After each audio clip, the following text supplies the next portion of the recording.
મનોમંથનના જ્ઞાન મંદિરમાં સર તમારો આઈ ડોન્ટ નો હું કઈમી વખત સ્વાગત કરી રહ્યો છું, પણ ખૂબ ખૂબ સ્વાગત છે.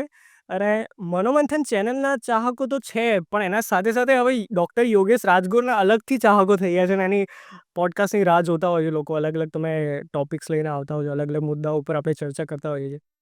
અને ફરી એકવાર આજે આખી સિરીઝ રેકોર્ડ કરવાનું આપણે નક્કી કર્યું છે સરદાર પટેલ ઉપર.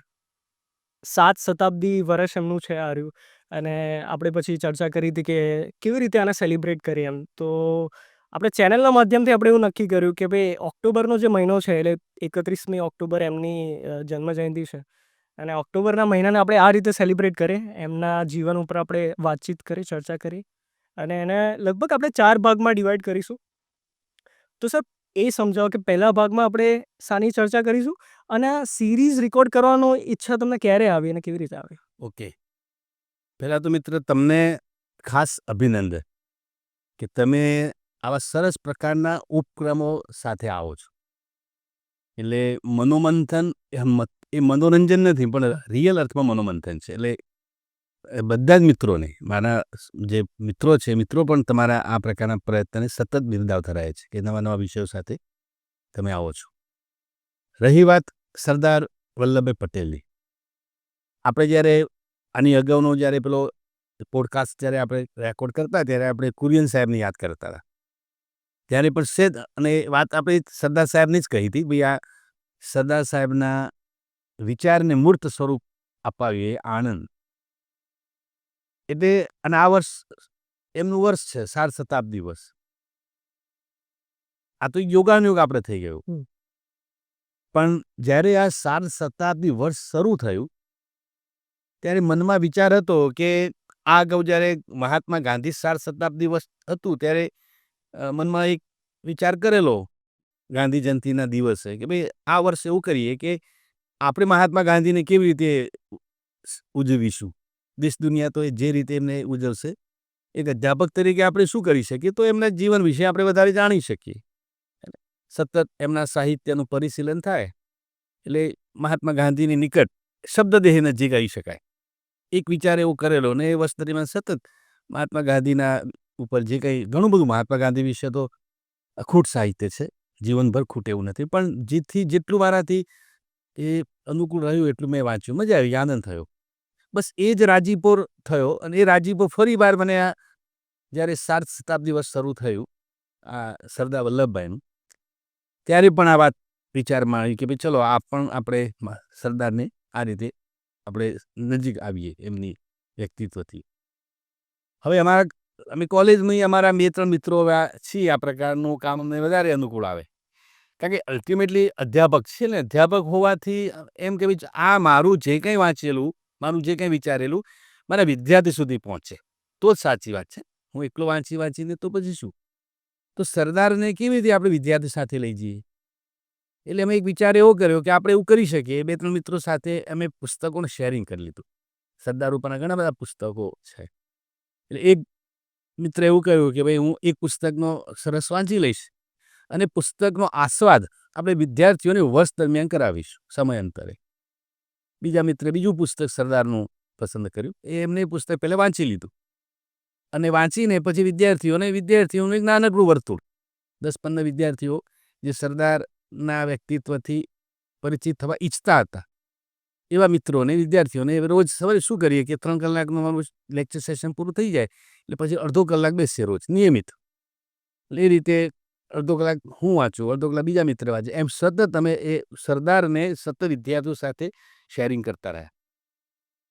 એટલે મૂળ વિદ્યાર્થીઓ સમક્ષ વાત મૂકવી હતી એટલે અમે સતત સરદારને રીતે વાંચ્યા. અને પછી તો મજા આવી ગઈ. સરદારનું જીવન તો કેટલું બધું વિશાળ અને વિશદ છે, એટલે આપણે તો ઘણી બધી બાબતો જાણતા નહોતા.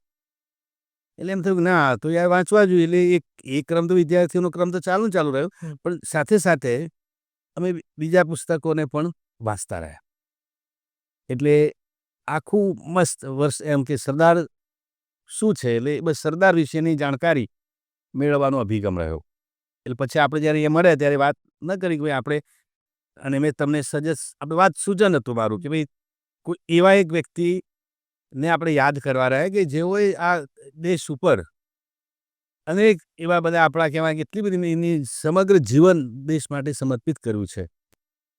એટલે એવા વ્યક્તિત્વને આપણે શું કામ ન તમારી સમક્ષ લાવીએ? એટલે મનોમંથનના માધ્યમે ખાસ તો યુવા વર્ગને, નવી પેઢીને સરદાર જાણે કે સરદાર વિશે જાણવું એ આપત ધર્મ છે આપણો.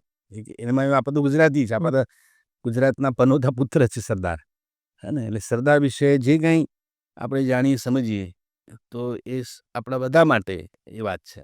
આમાં સર હું એક પોઈન્ટ એડ કરવા માંગીશ જી. કે જ્યારે તમે સરદાર પટેલ વિશે ચર્ચાઓ સાંભળતા હોય ઇન્ટરવ્યૂમાં વગેરે, તો તમે એક વસ્તુ નોટિસ કરશો કે બહુ અનડિસ્પ્યુટેડ પર્સનાલિટી એમની છે. જા. કોઈ પણ લેફ્ટિસ્ટ વિચારવાળો કે રાઇટિસ્ટ વિચારવાળો એમના વિશે ક્યારેય ખરાબ નહીં બોલે. કોઈ પણ જ્ઞાતિનો હોય, કોઈ પણ વર્ણનો હોય કે પછી કોઈ પણ રિલિજનથી બિલોંગ કરતો હોય, બધા એમના વિશે સારું જ બોલશે તમે. એટલે આજે આપણે એમના વિશે ચર્ચા કરી રહ્યા છીએ અને શરૂઆત સર એમના જન્મથી આપણે કરી. યસ.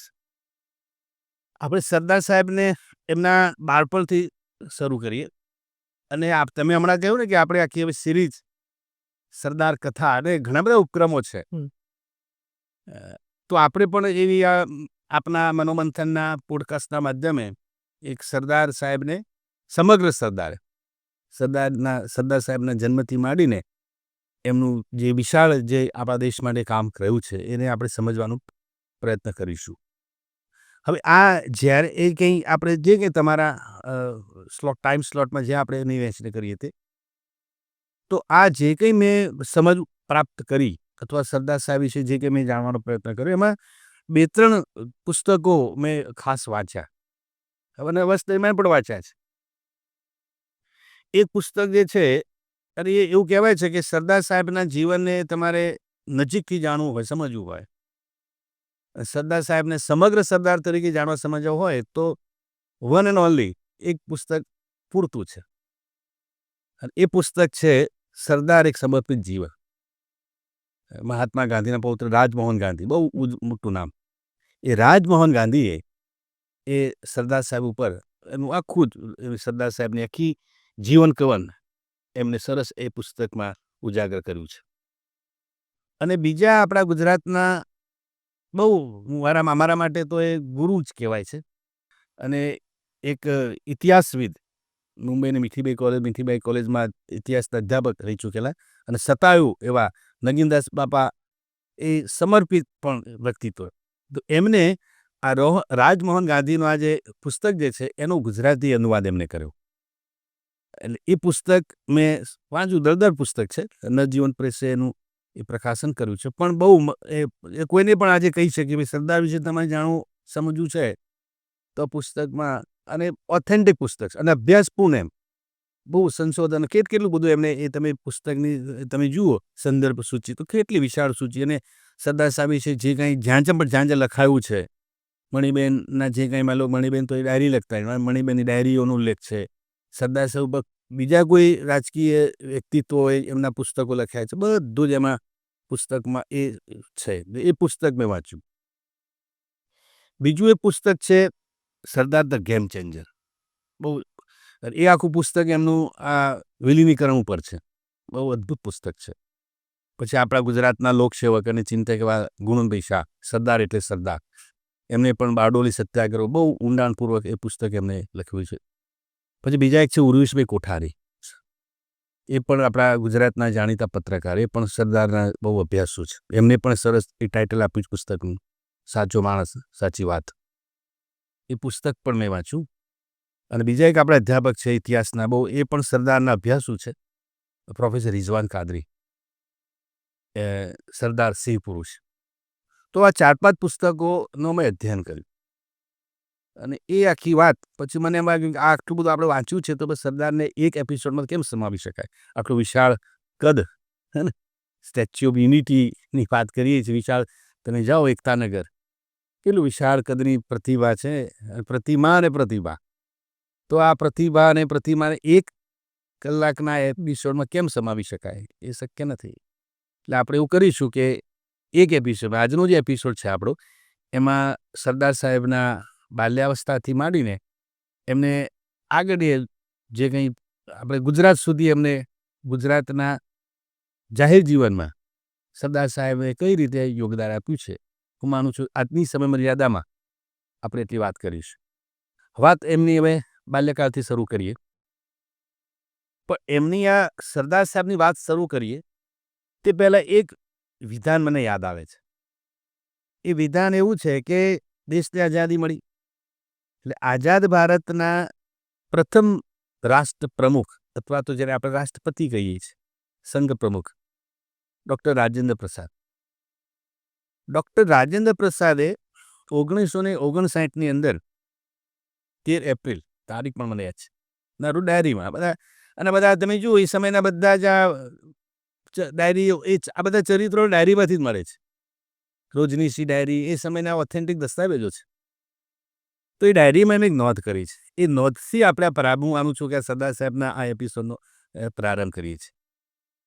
તો રાજેન્દ્ર પ્રસાદે એ ડાયરીમાં જે નોંધ કરી છે એમાં એક વાત એવી છે કે આજે આપણે જે વિચાર કરીએ છીએ અથવા જે વાતો કરીએ છીએ તે ભારતનું આજે જે અસ્તિત્વ છે એના અસ્તિત્વ માટે જો કોઈનો યશ આપણે આપી શકીએ ને તો સરદાર સાહેબના મુત્સદીગીરીને અને એમની કુશળ વહીવટી કાબેલિયતને આપણે આપી શકીએ. એટલે આજે જે ભારતને હું ને તમે અને આખું ભારત જે કંઈ ચર્ચાઓ વાતો કરે છે, મેરા ભારત મહાન, તો એના માટે વિશેષ યશ કોઈને આપવો હોય તો સરદાર સાહેબની મુત્સદીગીરીને આપવો રહ્યો. છતાં પણ આટલું બધું કરવા છતાં પણ આપણે એમની ઉપેક્ષા કરી છે એ વાત પણ એટલી સાચી છે. તો આવા ઉપેક્ષિત વ્યક્તિત્વને આપણે જો ન્યાય આપીએ તો આપણું યજકિંચિત કર્મ આપણે કર્યું કહેવાય. એટલે સરદાર સાહેબના સમગ્ર જીવનને હું માનું છું કે આપના પોડકાસ્ટના માધ્યમે આપણે જાણીએ, સમજીએ અને હું એ જ કહું છું સાચી આપણે એની ટ્રિબ્યુટ જે આપીએ છીએ. અને હું પેલી વાત કરી કે મને ઈચ્છા થાય કે નગીનદાસ બાપા વ્યક્તિગત મને પણ પોતાની ઈચ્છા થાય કે સતાયું એવા સ્વર્ગસ્થ નગીનદાસ બાપા, નગીનદાસ સંઘવી ને પણ આપણે આખો આપણો એપિસોડ જે છે એમને આપણે ટ્રિબ્યુટ કરીએ. એટલે એ પણ એમની પરમ ચેતનાને એમ થશે કે ના કોઈકે તો સરદારને આ પરિપ્રેક્ષમાં યાદ કર્યા.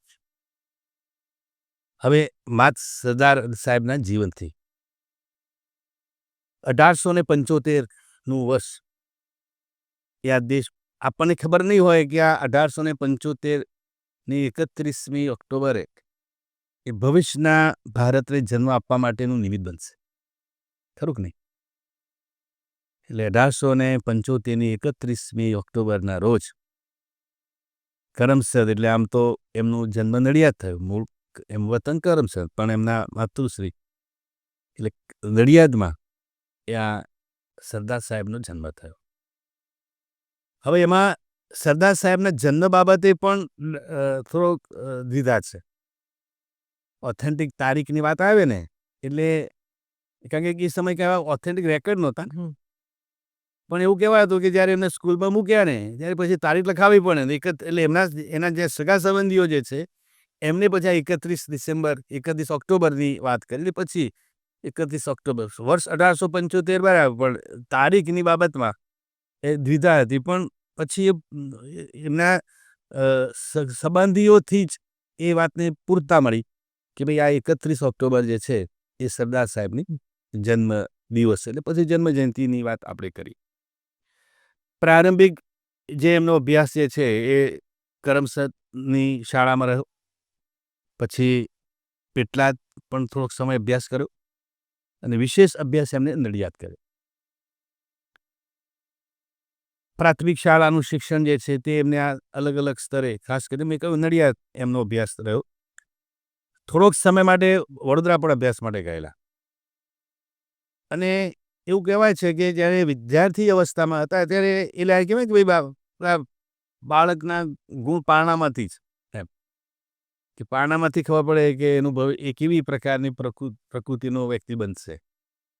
એટલે સરદાર સાહેબના તમે એ જીવન વાંચીએ છીએ ને, ખાસ કરીને સ્કૂલ લેવલનું, ત્યારે પણ આ જ ભાવ, આ જ મુત્સદીગીરી, એને કોઈનાથી ડરવાનું નહીં, એને જેવું હોય તેવું કહેવાનું, અને કોઈ વ્યવસ્થાની સામે કંઈ પણ આપણે વાંધો હોય તો પ્રબળ વિરોધ સાથે એ વાત કરવાની, ડરવાનું નહીં. અલગ અલગ એવા 2-3 ઘટનાઓ એમના શિક્ષક સાથે બધી જ આપણે વાંચતા હોય ત્યારે આપણને થાય કે ના તો પછી સરદાર સાહેબ આવા જ બને ને, એમ આવી વ્યક્તિ આવો જ હોય એમ.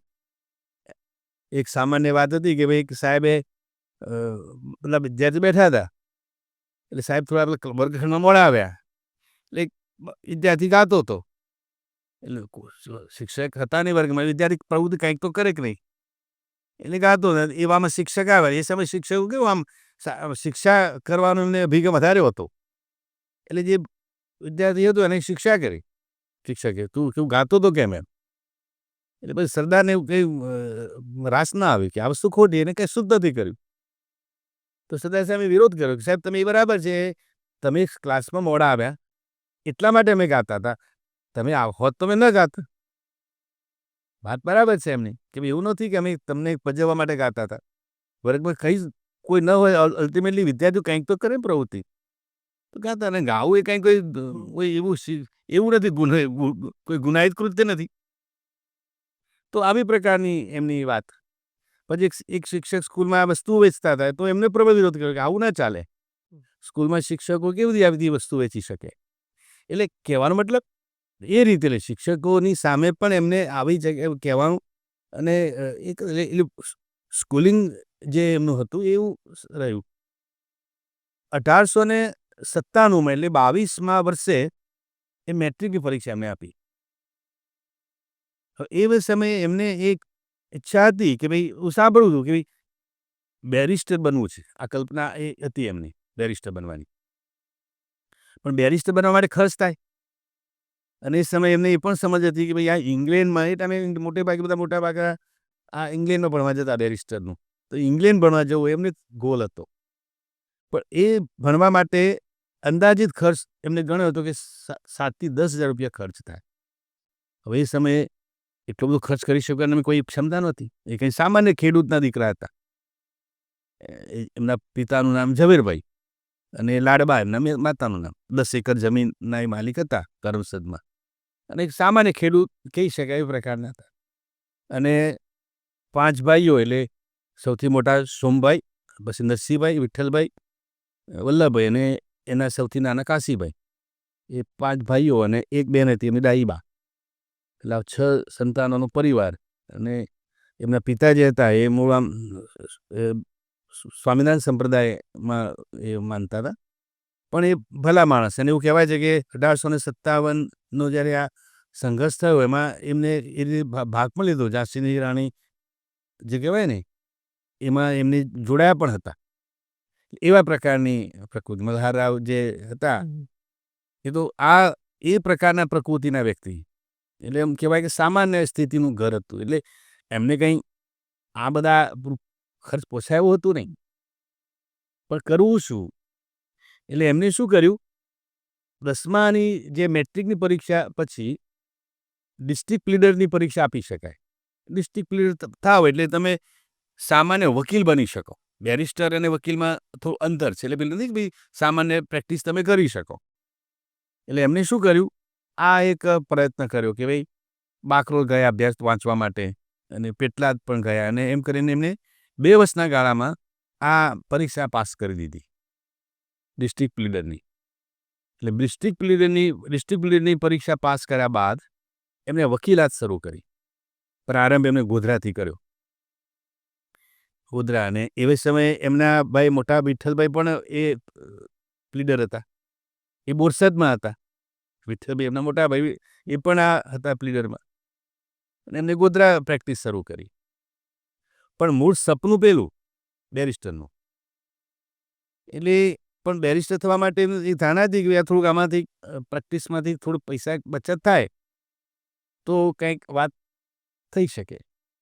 એટલે એમને આ પ્રયત્ન શરૂ કર્યો.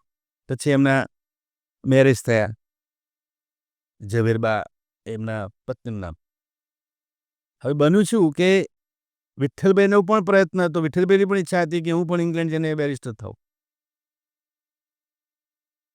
પણ વલ્લભભાઈ સતત પ્રયત્નશીલ હતા. એટલે એમને આ પ્રયત્ન શરૂ કર્યો, પ્રોસેસ કરવાનો. આપણે પેલું નથી વિઝા પ્રોસેસ કરીએ છીએ ને, એટલે જેમ્સ કુક એન્ડ સન્સ નામની કોઈ કંપની હશે, એના માધ્યમે એમને આ કોલેજમાં પ્રવેશ લેવાની એની પ્રક્રિયાને બધું કર્યું. એટલે એ બધી પ્રક્રિયા થઈ ગઈ, અને પત્ર આવે ત્યાંથી કે ભાઈ આ હવે બંનેના તમે જુઓ નામ સરખા વલ્લભભાઈ, આના ફાધર નામ ઝવેરભાઈ, અને આ વિઠ્ઠલભાઈ. મૂળ સંડેમાં બંનેમાં ઇનિશિયલ વીવી જ આવે, વિજય જ આવે. હવે આવ્યું ને પત્ર આવ્યો, આ ઘટના બહુ જાણીતી છે. એમને ત્યાંની કોલેજમાં પ્રવેશનો લેટર આવી ગયો અને આવ્યું કે ભાઈ એ સમય બોરસદ આવી ગયા હતા વલ્લભભાઈ, કે ભાઈ વિજય પટેલ પ્લીડર બોરસદ. બરાબર. પત્ર આવે કોના હાથમાં? વિઠ્ઠલભાઈના હાથમાં. પત્ર ખોલીને જોયો તો ભાઈ આ તો એડમિશનની પ્રવેશની વાત હતી. એટલે પછી વલ્લભભાઈને કહ્યું વિઠ્ઠલભાઈ કે ભાઈ જો મને પણ બહુ ઈચ્છા છે જવાની, એટલે કામ કર, તારે બદલે હું જાઉં, તું મને જવા દે. એટલે આમ એવું કહેવાય છે કે સરદાર સાહેબના જીવનમાં બહુ એમને યોગદાન, બલિદાન પણ એટલા આપ્યા, સેક્રિફાઈસ કહેવાય, કોઈ બીજાઓ માટે જ જીવ્યા છે. એમ આગળ વાત આપણે કરીશું. તો એ કહેવાય છે કે પહેલું બલિદાન જો આપ્યું હોય ને તો અહીંથી શરૂઆત થાય છે, કે પૈસા એમને ખર્ચ્યા, પ્રક્રિયા એમને કરી, પ્રવેશ એમને લીધો.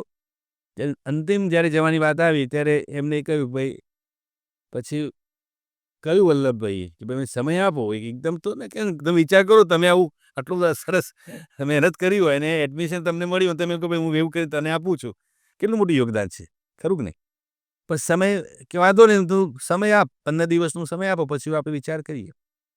એટલે મનોમંથન કર્યું એમને કે ભાઈ અમને મારા મોટા ભાઈ છે. પછી વિઠ્ઠલભાઈ એવા તરત બતાવે કે ભાઈ હું મોટો છું, અને જો નહીં જાઉં ને તો પછી નહીં જ જવાય મારાથી, તારી તો ઉંમર છે ને તું પછી જજે, પછી હું તને મોકલીશ. એમ આપણે કે ભાઈ મોટો ભાઈ ભણી લે, મોટા ભાઈ નોકરી ધંધે લાગે, નાના ભાઈને ભણાવે. એટલે પછી એમને વિચારણા એવી કરી કે સારું ચલો ભાઈ, એમની ઈચ્છા વ્યક્ત કરી જ છે તો એમને મોકલ્યા. તો એ એમની જે જગ્યાએ જવાનું હતું વલ્લભભાઈએ, ગયા કોણ? વિઠ્ઠલભાઈ. હવે ગયા તો ગયા, અને એમને એવું કહ્યું કે મને તારે ખર્ચો મને આપવાનો, કારણ હું તો કમાતો છું ને એટલું, આ બધું કરવાનું તો એડમિશન મળ્યું પણ પ્રક્રિયાના ત્યાં જઈને ખર્ચ તો કરવો પડે. આ બધા કહ્યું 7-10 હજાર રૂપિયાનું ખર્ચ કોણ કરશે? તો કંઈક વિઠ્ઠલભાઈ એવું કહ્યું કે હું ત્યાં જાઉં, બધો ખર્ચો તારે મને આપવાનો, કરવાનો, પછી આપણે સમજી લઈશું. અને એમના પત્ની હતા ડાઈબા, તો એમને કે તારે રાખવાના, કારણ કે એ સમય કોઈને કહેવાનું નહોતું, આ વાત ખાનગી રાખવાની હતી. બરાબર છે. તો એવું કહ્યું અહીંયા એમના પત્નીને કે ભાઈ મુંબઈમાં એક કેસ લડવા માટે જઉં છું, આવું કહીને નીકળી ગયા થોડા ઘણા પૈસા આપીને, કે અસીલ પાસેથી આવ્યા છે પૈસા, તું રાખ, પણ હું મુંબઈ જાઉં છું.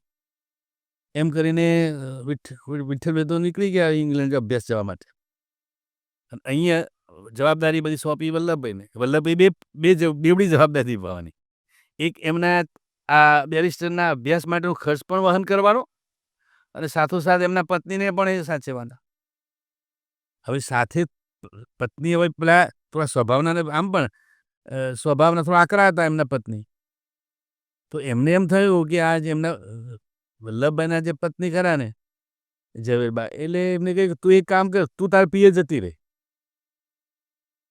જ્યાં સુધી વિઠ્ઠલભાઈ અભ્યાસ કરીને પરત ના આવે ત્યાં સુધી આપણા ભાભી અહીં રહેશે, અને તું તારા પિયર જતી રહે. એટલે એમને પણ યોગદાન આપવું પડ્યું.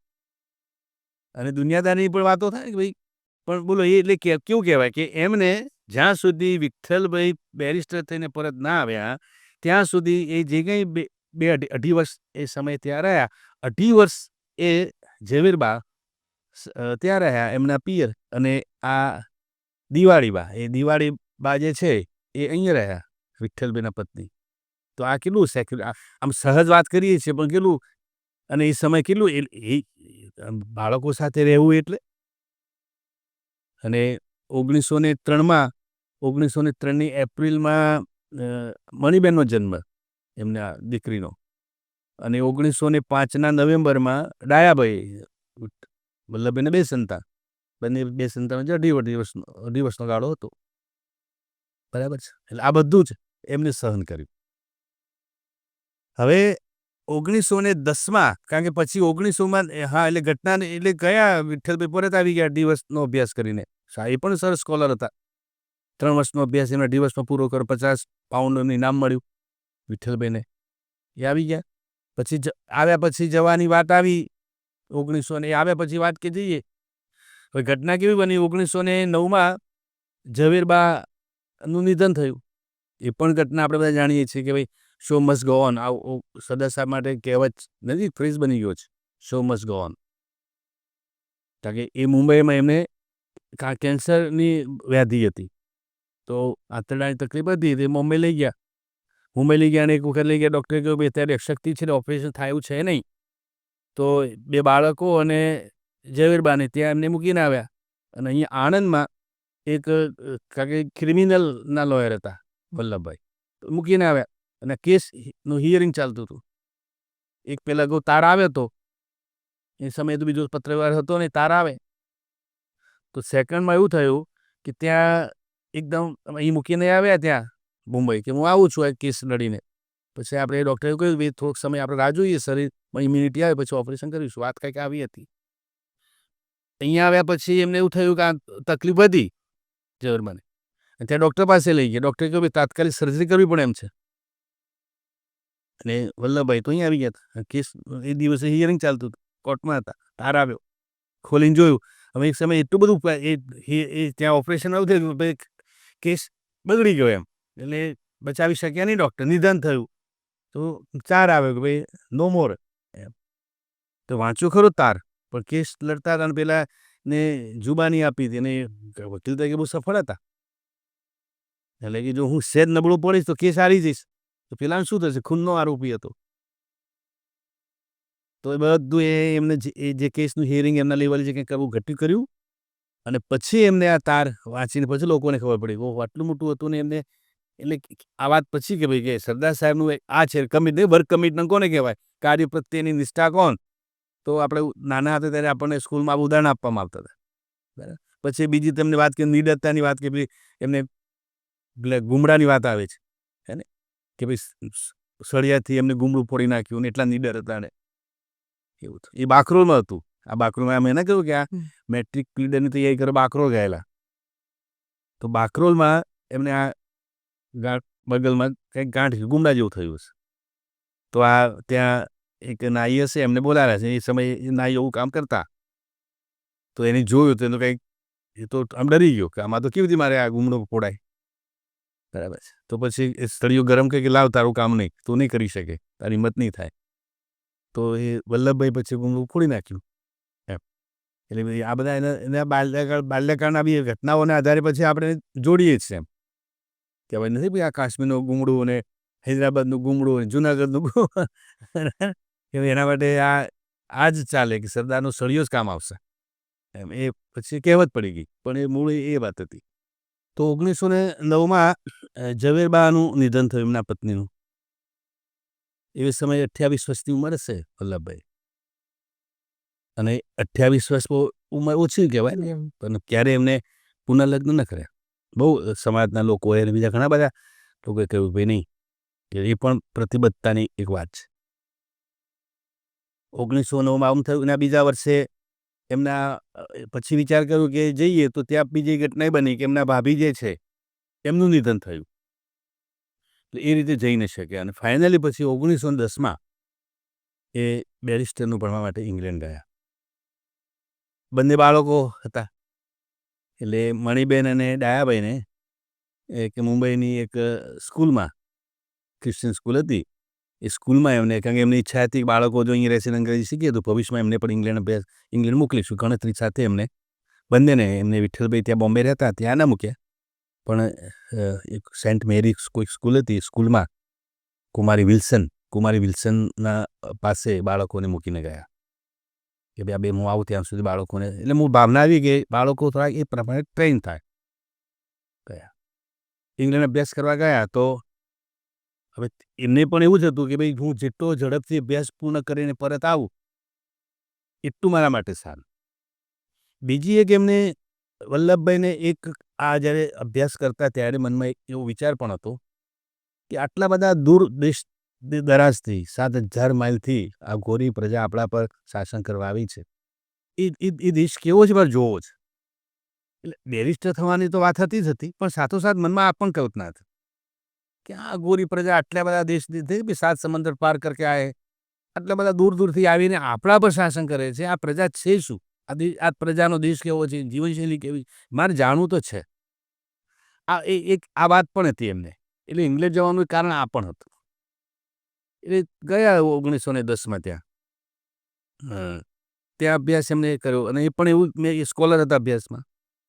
અને 3 વર્ષનો અભ્યાસ એમણે 2.5 વર્ષમાં પૂરો કર્યો. એમને પણ એમના ભાઈ પીઠલબેને જેમ પેલું $50 ઇનામ પણ મળેલું. મિલ્ટન ટેમ્પલ કોલેજ કહેવાતી. હવે તમે એક ઘટના પણ એ બનેલી કે જે કોલેજમાં વલ્લભભાઈ અભ્યાસ કરતા હતા એ જ કોલેજમાં જવાહરલાલ નહેરુ પણ અભ્યાસ કરતા હતા. સેમ કોલેજમાં. પણ એવું કંઈ મળ્યા નહોતા કારણ કે તો આખી વાત જુદી હતી. અને એ તો આગળથી એટલે તો મોતીલાલ નહેરુનું સંતાન હતું ને આ ઝવેરભાઈ પટેલનું સંતાન હતું. બંને ઘણા યંગ યંગ એજ બેઝ. હા. પણ ટૂંકમાં બંને કંઈ મળ્યા નહોતા. અને એમનું નહેરુનું જીવન તો કેવું એ સમયના આમ સુખી ઘરના સંતાનનું જીવન કેવું હોય. પણ આ તો સ્ટ્રગલિંગ કરતા અને ઘણું બધું એને કષ્ટ એમને વેઠ્યું છે. જે અભ્યાસ દરમિયાન પણ એટલે 1912માં એમનો અભ્યાસ પૂરો થઈ ગયો.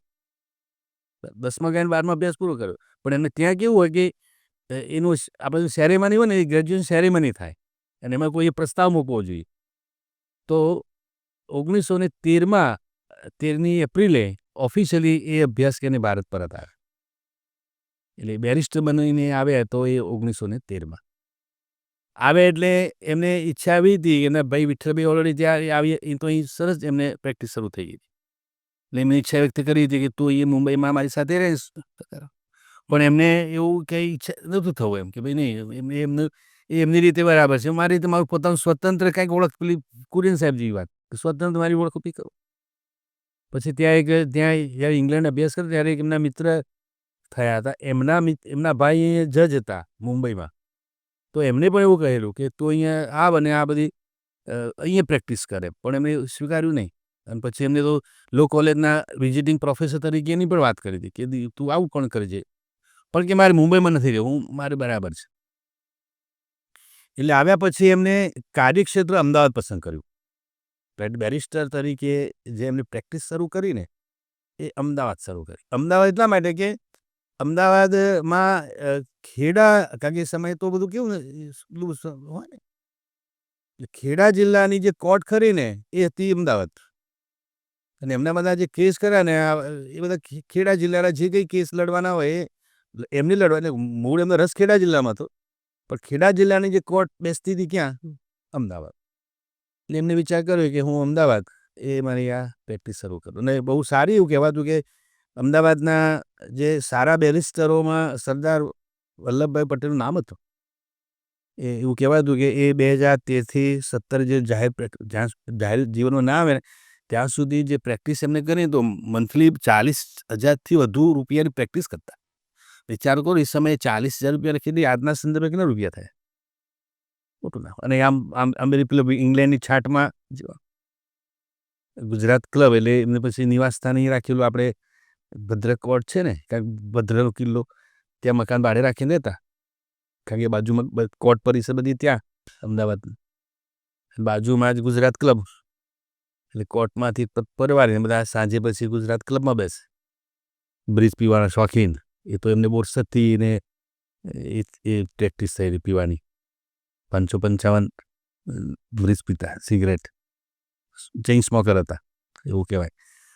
એટલે પીવે ને બધા બ્રિજ રમે ને એ સમયે જાણીતા બધા બીજા પ્રેક્ટિસ કરતા બેરિસ્ટર બધા ગુજરાત ક્લબમાં. એટલે બધું અને અંગ્રેજી ભાષા બોલવાની એવું કહેવાતું કે એમના બાળકો સાથે પણ અંગ્રેજીમાં બોલતા મણિબેન અને ડાયાબી સાથે. આ પ્રકારનું એનું જીવન હતું. પણ એક બેરિસ્ટર એટલે ફેમસ બેરિસ્ટર એમ એક વલ્લભભાઈ કોર્ટમાં ઉતરે એટલે ભલભલાના હાજા ગગડી જાય. એટલે ધારદાર રજૂઆત ને બધું કુશળ પ્રેક્ટિસ કરી. અને મેં કહ્યું પૈસા પણ એટલી સરસ કમાતા હતા. એના શર્ટના કોલર મુંબઈ ધોવા જતા. એના ધોબીના કોલર ધોવાનું પસંદ નહોતું આવતું. એ સમયે એવું કહેવાતું કે એમના જે શર્ટના કોલર ખરા ને ખમીસના કોલર બોમ્બે ધોવા જતા. એટલે એ પ્રકારની. અને એના દીકરી મણિબેન એ સમયે એવું કહેવાય કે ગુજરાતના પ્રથમ પાટીદાર દીકરી હશે જે સાયકલ ચલાવતો. મણિબેન માટે એવું કહેવાય કે પ્રથમ પટેલ દીકરી ગુજરાતની કે જે સાયકલ ચલાવતી. એટલે આ એક એમનું જાહેર જીવન બેરિસ્ટરનું રહ્યું. એટલે અભ્યાસ વિદ્યાર્થી કાળથી ઘણી બધી વાતો છે, પણ આપણે મૂળ વાત કરીએ. અત્યાર સુધી આપણે અમદાવાદમાં એમને જે બેરિસ્ટર તરીકે એમનું યોગદાન આપ્યું ત્યાં સુધી આપણે ચર્ચા કરી. હવે મેઇન મુદ્દાની વાત કે ગાંધીજી સાથે એમની મુલાકાત કેવી રીતે થઈ અને એ ઘટના કેવી હતી? બહુ સરસ ઇન્ટરેસ્ટિંગ પ્રશ્ન તમારો. આ જ પ્રશ્ન અપેક્ષિત હતો તમારી પાસે. ગાંધીજી પણ બહુ મોટું ઉજળું નામ. ગાંધીજી દક્ષિણ આફ્રિકા, આપણે તો જાણીએ છીએ કે ગાંધીજીની સફર એ પણ જાણીતા બેરિસ્ટર, અને બેરિસ્ટર થયા પછી પ્રેક્ટિસ એમને દક્ષિણ આફ્રિકાથી શરૂ કરી. દક્ષિણ આફ્રિકા ગયા હતા પ્રેક્ટિસ માટે. આમ તો એમ કહેવાય કે સાચું કહો ને તો એ લવાદ તરીકે ગયા હતા, પ્રેક્ટિસ કરવા માટે પણ નહીં. પોરબંદરની મેમણ પેઢી હતી, એનો કેસ ચાલતો હતો આફ્રિકામાં, તો એમને એક દુભાષ્યો જોઈતો હતો, કારણ કે ત્યાંની ભાષા જાણી શકે એવો, અંગ્રેજી જાણી શકે એવો. તો અહીંયા કોણ તો કહ્યું એમના ભાઈને કે ભાઈ આપણે કોઈ એવો છે કે મદદ. અહીંયા રાજકોટમાં કંઈ પ્રેક્ટિસ ચાલતી નહોતી, તો ગાંધીજી એ સમય જોબલેસ હતા. બરાબર. તો પછી આપણી મેમણ પેઢી શેઠ અબ્દુલ્લાની પેઢી હતી. એ શેઠ અબ્દુલ્લાની પેઢીનો આ દાવો માંડ્યો હતો ત્યાં કંપનીએ. એના કેસ લડવા માટે એના પોરબંદરના મૂળ આ પેઢીના પોરબંદરના વતની, તો એવું કે સ્થાનિક હોય કે જે આપણી ભાષા જાણે ત્યાંના વકીલોને બધું સમજાવે, એમ કરીને ગાંધીજીને નથી મોકલેલા. અને પછી એ તો આખી વાત પછી જાણીતી, દક્ષિણ આફ્રિકાનો ઇતિહાસ પણ જાણીતો છે, સત્યાગ્રહ. તો એ બધું પત્યા પછી 1915ની 9મી જાન્યુઆરી મહાત્મા ગાંધી ભારત આવ્યા, ફૂલ ફ્લેજ. વચ્ચે આવ્યા હશે પણ ભારત આવ્યા ને તો એ 1915ની ઘટના. અને ભારતમાં આવ્યા પછી તો અલગ અલગ ઘણા બધા લોકો એને નિમંત્રિત કર્યા. હરિદ્વારમાં એમને નિમંત્રણ આપ્યું કે ભાઈ તમે અહીંયા આશ્રમ સ્થાપો. કલકત્તામાં એમને આમંત્રણ આપ્યું, અહીં સ્થાપો. ઘણી જગ્યાએ એમને કહ્યું ભાઈ, કારણ કે મહાત્મા ગાંધી એ ટાઈમે બહુ જાણીતા થઈ ગયા હતા. એટલે એમને દેશના લોકોને આવા વ્યક્તિની જરૂર હતી કે આવી વ્યક્તિ આવે તો આપણે કેમ એને આપણે સ્વાગત ન કરીએ. પણ અલ્ટિમેટલી એમને પસંદ કર્યું ગુજરાત, અને એમાં પણ અમદાવાદ કોચરબ આશ્રમની કહી છે કે ભાઈ હું મારે રાષ્ટ્રને આઝાદી અપાવી છે તો માતૃભાષામાં અપાવી છે, તો હું મારી ભાષામાં વાત કરીશ તો વધારે વેધકતાથી કરી શકીશ. માટે એમને અમદાવાદ અને ગુજરાતને પસંદગી આપી. આ પણ બહુ વાત. એક દેસાઈ સાહેબ, જીવનલાલ દેસાઈ, પારડીમાં જીવનલાલ દેસાઈ બંગલો આપ્યો એમને. એ બંગલામાં એમને પછી આશ્રમ કોચરબ ગામ, પારડી બાજુ કોચરબ ગામ છે ત્યાં પછી તો એ સાબરમતી આશ્રમમાં શિફ્ટ થઈ ગયા. તો એ આ વાત ગાંધીજી અહીંયા આવ્યા. ગાંધીજીએ આવ્યા પછી એમને આ બધી વકીલાત તો એ કરતા હતા. એવું થયું શું, 1916ની ઘટના, ચંપારણનો ઇતિહાસ તમે જાણતા હશો, ગળી સત્યાગ્રહ. આપણે બિહારના ચંપારણમાં ગળી ખેડૂતોને ગળીનો જે કરતા હતા ખેતી, અને બ્રિટિશ રાજ્યમાં એટલું બધું એમના પર જુલમ ગુજારવામાં આવતો હતો, અને એ બધી બહુ આખું વાત ચંપારણ સત્યાગ્રહ બહુ જાણીતો છે. એ ખેડૂતોની આ જે ગાંધીજીએ ભારતમાં સૌ પહેલાં કોઈ શરૂઆત કરી વકીલાતની કે દેશની કંઈ પણ, તો એ ચંપારણ સત્યાગ્રહ. ખેડૂતો માટે એમને આ લડત લડ્યા. ત્યાં ગયા ને ત્યાં ગાંધીજી એવું કહેવામાં આવ્યું, એમ કે ગાંધી, મહાત્મા તો પછી બને, એમ કે ગાંધીને એવું કે તમે ચંપારણ છોડી દો, તમારી આવવાની જરૂર નથી. મહાત્મા કે હું એથી છોડીશ નહીં, હું આ ખેડૂતોનો વકીલ છું. એટલે એ વકીલાત, અને પછી તો આખા દેશમાં જાણીતી થઈ ગઈ વાત. પછી તો આખું વાત ફેમસ થઈ ગયા ગાંધી. એ અહીંયા આ પેલા ગુજરાત ક્લબમાં બધા બેઠા હતા અને વાતો કરે. એક નરવીર આવ્યો છે કે ખ્યાલ આવ્યો છે, બાબળો વાતો કરતા કે ભાઈ આ છે બકવું. એટલે નરવીર છે કે કોઈ કે ચંપારણમાં બ્રિટિશરોને કહી દીધું છે કે ભાઈ એમ તમે કહેશો એમ થશે નહીં, અને સત્યાગ્રહનો. એટલે આ વાત દેશભરમાં પ્રસારિત થઈ ગઈ. અને છે અહીંયા આશ્રમ એમનો અહીં એકોચરબમાં છે, એમ કે ગાંધીનો.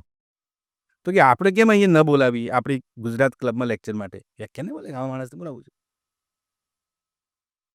તો ગાંધીજીને આ 16માં અહીંયા બોલાવ્યા ગુજરાત ક્લબ ખાતે વ્યાખ્યાન માટે. બધા આવ્યા ને ગણેશ માવલંકરજી ને ઘણા બધા એ સમયના બધા વિદ્વજનો ને બધા, અને આ બધા સાંજેના સમય બેસતા ને સાંજે લેક્ચર હતું કે મહાત્માથી વલ્લભભાઈ ત્યાં બેઠા હતા, ચીરપી કહેતા ને રમતા હતા અને સિગરેટ પીતા હતા.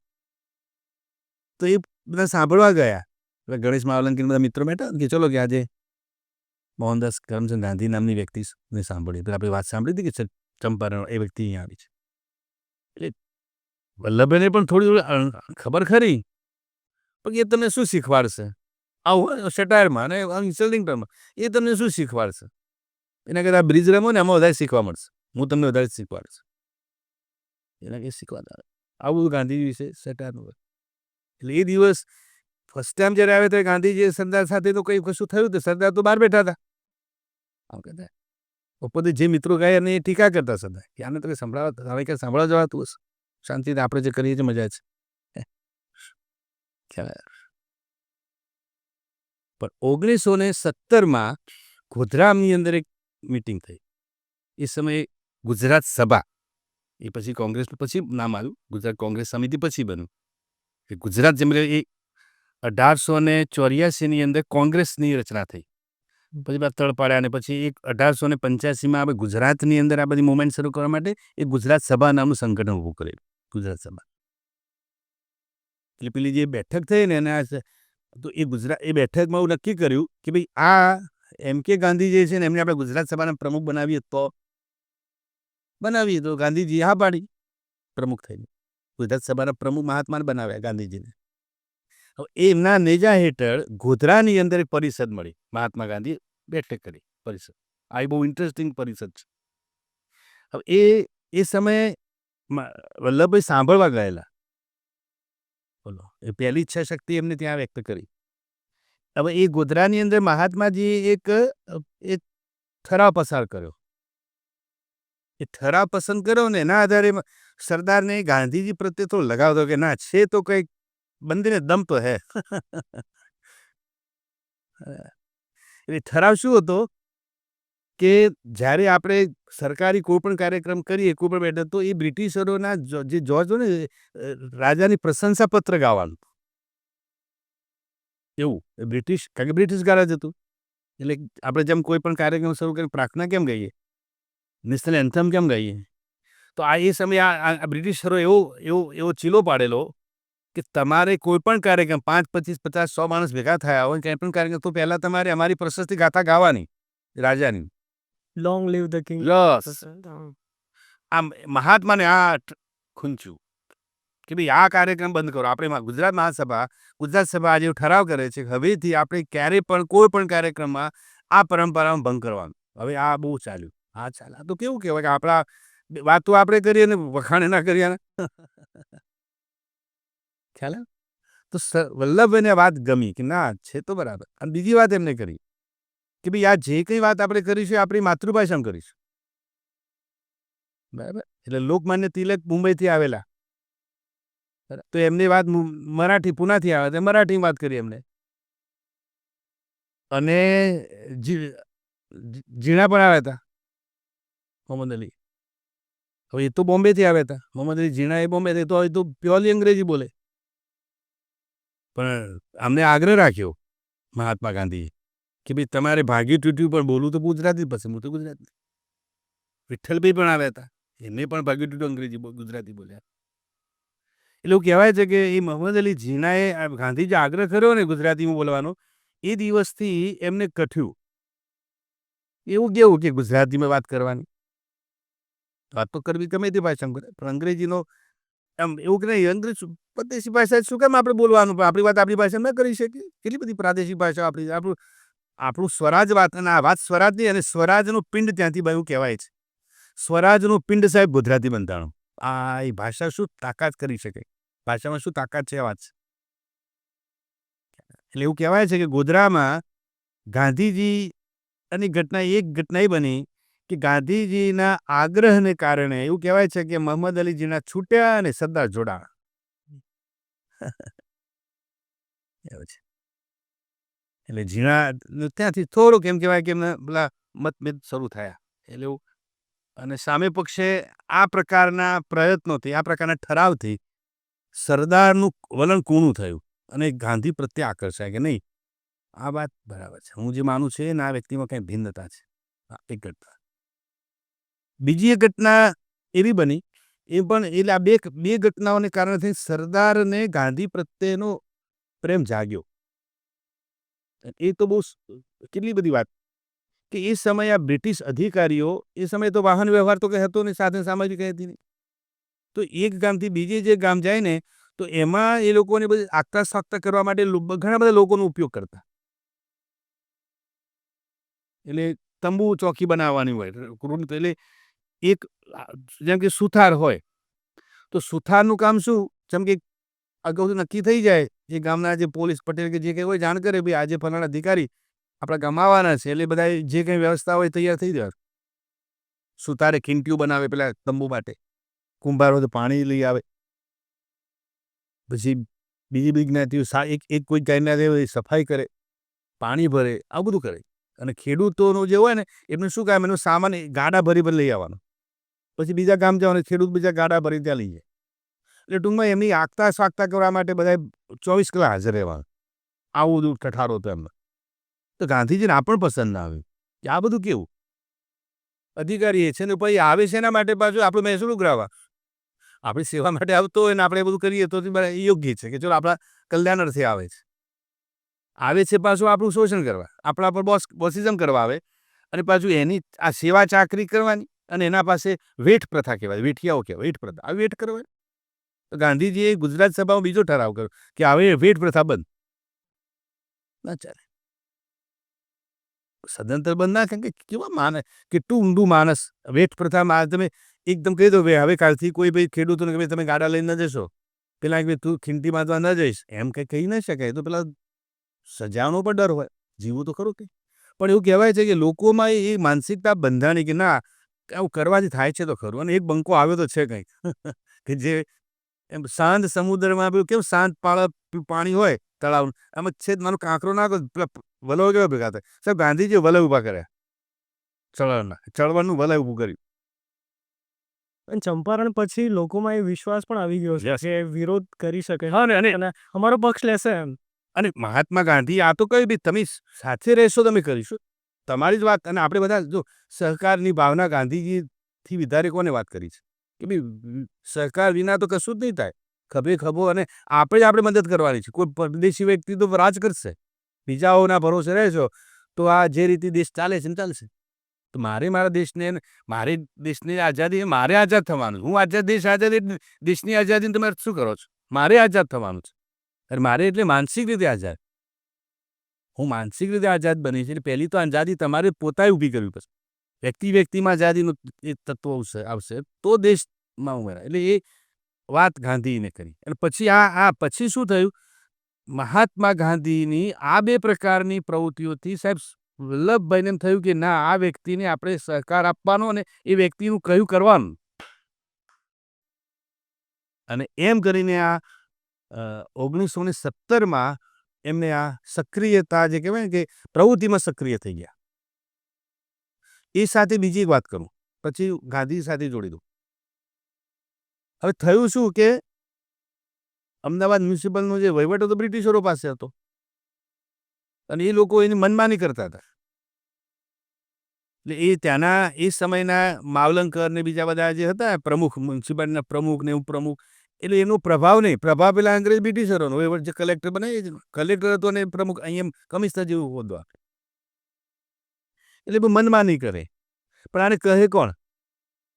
એટલે પેલું બ્રિટિશ પેલા બેરિસ્ટર તરીકે સરદારનું બહુ મોટું કામ હતું, અને બહુ પ્રતિભાવાળા હતા, કોઈ સેશન ભરેવા નહોતા. તો આ લોકો એવું નક્કી કર્યું કે જો આ વલ્લભભાઈને આપણે મ્યુનિસિપાલિટીના કોઈ સભ્ય બનાવીએ ને, ઓફિશિયલ એન્ટ્રી આપીએ ને, તો પછી એમના માધ્યમે આ કમિશનને દાબી શકાશે. બાકી આ કમિશન દાબવાનું કોઈ કામ બીજું કોઈ કરી શકે એમ નથી, સિવાય વલ્લભભાઈ. એટલે વલ્લભભાઈને વાત કરી, રિક્વેસ્ટ કરી ભાઈ આવું તમે બની શકો તો આપવાની કંઈ વાંધો નહીં, કે મારે પ્રેક્ટિસ ચાલશે ને આ કામે થશે, આ લોક સેવાનું જ કામ છે. તો એમ કરીને ઓફિશિયલી કહેવાય ને કે એન્ટ્રી એમને એ રીતે કરી. સેનેટરી પ્રમુખ બનાવે એમને અમદાવાદ મ્યુનિસિપલ કોર્પોરેશનમાં. સેનેટરી પ્રમુખથી એટલે એવું કહેવાય કે સરદાર વલ્લભભાઈ પટેલના જાહેર જીવનનો પ્રારંભ થયો હોય તો સેનેટરી પ્રમુખથી. સફાઈના એ રીતે પ્રવેશ કર્યો. પછી પાછું શું થયું, 1915, 16, 17 સળંગ 3 વર્ષ આપણે ગુજરાતમાં તો આમ કુદરતી ઘટનાઓ બંધ થઈ ગઈ. એક વર્ષે દુકાળ પડ્યો, બીજા વર્ષે અતિશય વરસાદ આવ્યો, એટલે ખેડૂતોને કંઈ ઉત્પાદન થયું નહીં અને કંઈ એ ટાઈમે બીજી પાસે આપણી વ્યવસ્થા નથી. અને એ ઘટનામાં 1917માં આ સરકારે શું કર્યું, ખેડા જિલ્લાની સરકારે એટલે બ્રિટિશરોએ મહેસૂલનો વધારો કરી દીધો. મહેસૂલ એટલે એમાં બે વ્યક્તિ હતી. કપડવંજ જે તાલુકો છે, કપડવંજ તાલુકાના મોહનલાલ પંડ્યા અને શંકરલાલ પરીખ, આ બે વ્યક્તિઓએ એક કામ હાથ ઉપર લીધું કે ભાઈ મહેસૂલ ભરી, ખેડૂતો પાસે શક્તિ જ નથી, માંડ કહેવાય કે દાળા પાણી થતા હોય, એમાં તમે મહેસૂલ આપો કે મહેસૂલ તો ઓન ધ કરી માફ કરવું જોઈએ. સરકારે શું કરવું જોઈએ કે ભાઈ જો તમારે છેલ્લા 3 વર્ષથી સતત તકલીફ છે, કોઈને થપાટ તમને કુદરતી મળે છે, ઉત્પાદન થતું નથી, તો હવે કામ કરીએ, આ વર્ષે તમારી બધું મહેસૂલ વેવ કરીએ. તો એ સરકારનો અભિગમ એવો હોવો જોઈએ. પણ આમાંનું કંઈ થયું નહીં.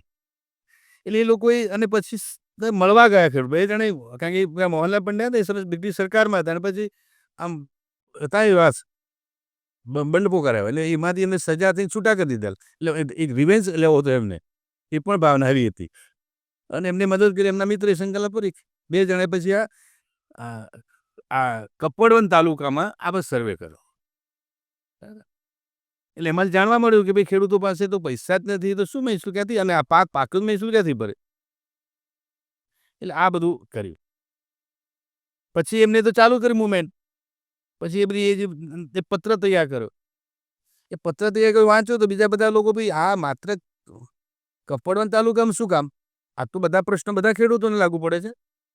તો કે કામ કરો ને, આ આખી મુવમેન્ટ છે ને એ આખા ખેડા જિલ્લાના બધા ખેડૂતો માટે લાગુ પાડો. એકલા કેવળ આના માટે નહીં, કપડવંજ તાલુકા ખેડૂતો શું કામ, બધા ખેડૂતોને તકલીફ છે. તો તમે આ કામ એટલે કે વાંધો ને, આ તો અમે આ તાલુકાનો સર્વે કર્યો, તમે સહયોગ આપો તો આપણે ખેડા જિલ્લામાં ચલાવીએ, ફોર્મ ભરાવીએ, અને આ બધી મુવમેન્ટ શરૂ કરી બે જણાએ. એવે સમયે પેલા ગાંધીજી ચંપારણથી પરત પાછા ગુજરાત આવ્યા. તો કે કોને મળ્યું, તો મળો આમને, આ જ ચંપારણથી ઘટનાની એમને ખ્યાલ હતો. મહાત્માને મળ્યા કે ભાઈ આવું છે ને, સરકારને મેં રજૂઆત કરી પણ સરકાર માનતી નથી મહેસૂલ, અને ખેડૂતો પાસે એવી સ્થિતિ જ નથી મહેસૂલ ભરે. બરાબર. એટલે બધા ખેડૂતો મળવા ગયા ગાંધીજીને રજૂઆત કરી કે તમે કોઈ પણ રીતે મહેસૂલ આ વર્ષ પૂરતું તમે બંધ કરાવો તો સારું, રિક્વેસ્ટ છે, અને સરકાર માનતી નથી અમારું, પણ તમારા માધ્યમે તમે રજૂઆત કરો એ બેરિસ્ટર તરીકે. એટલે પેલી સરદાર સાહેબ પાછા પેલી પ્રવૃત્તિ સાથે ધીમે ધીમે પ્રવૃત્ત થઈ ગયેલા મહાત્મા ગાંધીજીની. એટલે મહાત્મા ગાંધી વિચાર કર્યો કે ભાઈ કામ કરો વલ્લભભાઈ, તમે પણ ખેડાના છો અને પ્રશ્ન પણ ખેડા જિલ્લાનો છે, એ કામ કરો, આ કેસ તમે હેન્ડલ કરો, મારી જ્યાં મદદની જરૂર છે હું કરીશ. એટલે ખેડાની આ જે મુવમેન્ટ શરૂ થઈ સત્યાગ્રહની, એમાં ઓફિશિયલી એન્ટ્રી જે કરીને એ સરદાર સાહેબે કરી. 1918ની 9મી જાન્યુઆરી એવું કહેવાય છે કે આમ વિધિવત જેને કહેવાય ને કે મેં લાકડા સળગાવ્યા અને મારું સર્વસ્વ એમ, મારું બેરિસ્ટર પણ, મારી ઇજ્જત ને મારો પૈસો ને મારી આબરૂ ને મારી પ્રતિષ્ઠા બધું મેં દેશને આપી દીધું. એકદમ એકદમ રાષ્ટ્રીય સ્વાહા.